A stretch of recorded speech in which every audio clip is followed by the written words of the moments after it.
I want to give a special shout out to all my patrons first. Thank you so much to my Bibliospren, Bibliohowlers, and my Bibliomancers. It means a lot to me that you give me your extra support for my passion and hobby. Hi everyone, Petrik here. So today is finally here. After a long wait, I will finally share my thoughts, and I will be giving a spoiler-free review of Empire of Silence by Christopher Ruocchio. This is the first book in the Sun Eater series. And this was an absolutely stunning, ambitious, and well-written debut novel. Empire of Silence. From the first page to the last, Empire of Silence is an unputdownable new addition to my list of favorite books. History. So my history with Empire of Silence did not start recently. In reality, it goes back to early 2018. So back then, I got an offer to read and review an advance-reading copy of Empire of Silence by Christopher Ruocchio. Empire of Silence was pitched to readers as Dune meets The Name of the Wind by Gollancz, the UK publisher of the first 3 books in the Sun Eater series. Long story short, due to my increasing day-by-day review requests, I couldn't accept and get around to reading Empire of Silence. Since then, despite the series being on my radar, it was not until 2.5 years ago, practically after I recently started my booktube channel, that I had the urge to dive into the series. And this is because in my 7 years of reading and reviewing SFF books, no series has ever been recommended to me as much as the Sun Eater. Seriously, my friends, viewers, and followers across my social media have all the confidence that I would love this series. Today, 5 years after the arc of Empire of Silence landed in my sight, I finally began my journey with the Sun Eater series. And all of you, were right. I completely loved Empire of Silence. If you have heard about Empire of Silence or the Sun Eater, you might have heard it often recommended to readers who love Red Rising Saga by Pierce Brown or The Name of the Wind by Petrik. I am one of those readers, and I believe this is, among many other reasons, why several people have recommended this series to me repeatedly. I have frequently mentioned this, but a framing device or an SFF series with the main character chronicling their tale operates like a black hole for me. After reading the Kingkiller Chronicle and Bloodsong 6 years ago, I have realized I have a soft spot for this manner of storytelling. And this narrative style is magnificently executed without it ever being a clone of The Name of the Wind by Ruocchio in Empire of Silence. I have read and reviewed roughly 700 books in my life. When I read a book, the clarification of certainty in knowing whether a book or a writing style will be suitable for me will differ. Sometimes half a novel is required. Sometimes a few chapters, maybe a few pages. In the case of Empire of Silence, the first 2 pages were enough to convince me that it is my duty to read the tale of Hadrian Marlowe to the end. Empire of Silence is the first book in the Sun Eater series by Christopher Ruocchio, and it chronicled the beginning of the tales of Hadrian Marlowe, a soldier, servant, captain, captive, sorcerer, and scholar with many names. One among many of his name, the Sun Eater. Empire of Silence, and I can safely assume the entire series, is a personification of journey before destination. From the first chapter, we immediately know the galaxy revered Hadrian as a hero who burned every last alien, Celsin, from the sky. And they remember him as a monster, a devil who destroyed the sun and annihilated 4 billion human lives against imperial orders. But these are the destinations. Hadrian was not a hero, was not a monster. He was not even a soldier. He was someone on the wrong planet for the best reasons. And he starts down a crimson path that can only end in fire.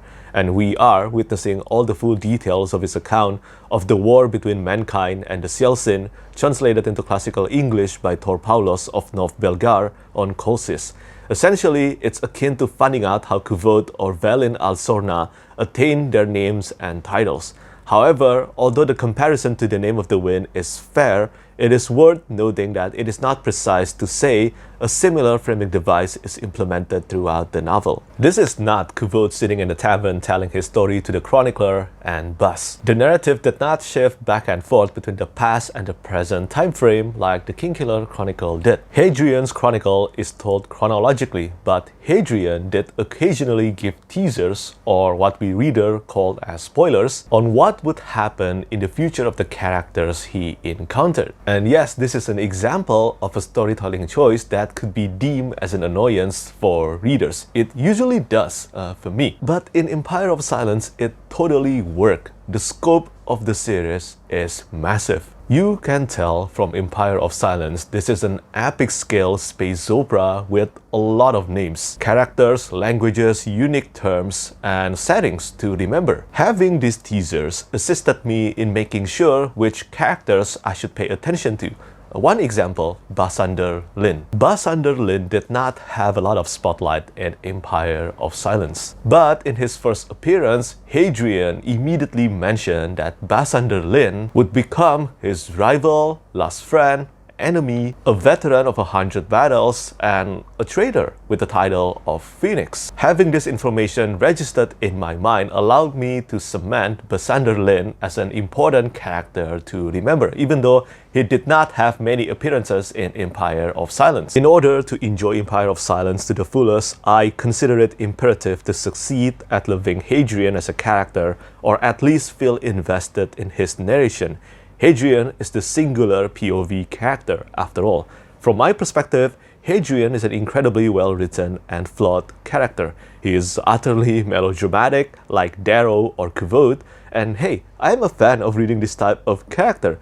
Through Hadrian's organic character development and intimate narration, Ruocchio has deftly handled resonating themes of freedom, artistry, power, knowledge, fear, poverty, suffering, understanding, rage, death, and many more. I did not expect languages, artistry, and translations to be such dominant themes of Empire of Silence. This bodes well for me. As a reader with English as his third language, linguistics is always a fascinating topic for me. It is necessary for the development of civilizations. English and translations are how we understand and communicate with each other in this review right now. In a world of highly ruthless expectations, I love reading about Hadrian's passion and determination to become a scholiast and to learn languages, such as Celsin's, and his deep affection for Thor Gibson, his mentor and pretty much the ideal father figure to him, unlike his jerk of a biological father, Alastair Marlowe. I felt Ruocchio truly understood his characters. Hadrian's mentorship under Gibson, how he absorbed his philosophical and life lessons, then Hadrian's conflicting rivalry with his brother Crispin, to how he strived for recognition from Alastair never felt out of place. To make things better, these are merely a relatively small fraction of the novel, as these are characters in Planet Delos. The quality of the narrative improved further after Hadrian landed on Planet Amesh.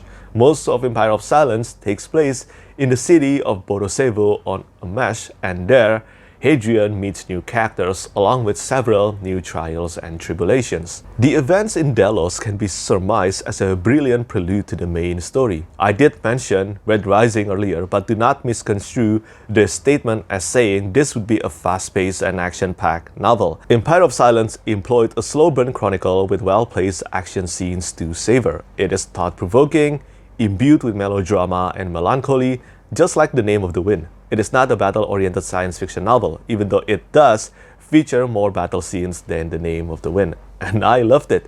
The main plotlines in Empire of Silence start after Hadrian arrives in Bodosevo. It can take some time to get used to the pacing as the story essentially restarts. However, the slow burn made the hardships Hadrian faced more emotional. And the friendships he formed with Kat, the Myrmidon companions, Olorin Milta, and Valka felt more impactful and everlasting. There is a difference between hearing the news of a distant planet's destruction and seeing the bloody death of a person right in front of you. The latter often is more traumatizing because it is more vivid and in front of you. And it is on planet Amesh that Hadrian will learn that good intention doesn't always bring good results. The ugliness of the world is experienced extensively when he truly walks and lives among the poor and the suffering. suffering. But as Gibson said, joy is a win. I believe this notion is applicable to sorrow as well. Like mortality, joy and sorrow are ephemeral. They come and go time and time again, only to end when the burning flame of our soul is snuffed out. On the killing floor of the Colosso, a brotherhood was formed among gladiators. In the city and Bastille of Borosevo, a faction for a xenologist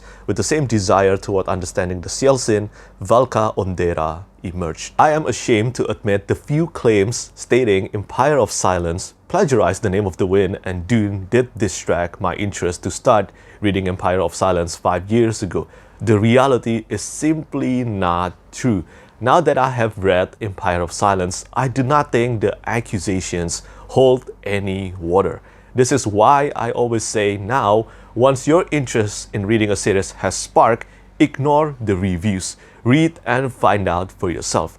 Even though I disagree, I can understand some readers alluding Empire of Silence to the name of the wind story structure due to the way Hadrian is telling his account in the first few chapters, and maybe comparing Hadrian's time in Borosevo to Cuvaud's time in Tarbean, or Hadrian's infatuation with Valka to Cuvaud's obsession with Dena. I disagree. They were more like inspirations, and Rothfuss is not the pioneer of framing devices in SFF. But I can understand. Every reader has their own subjective reading experience, but Dune, I did not see it.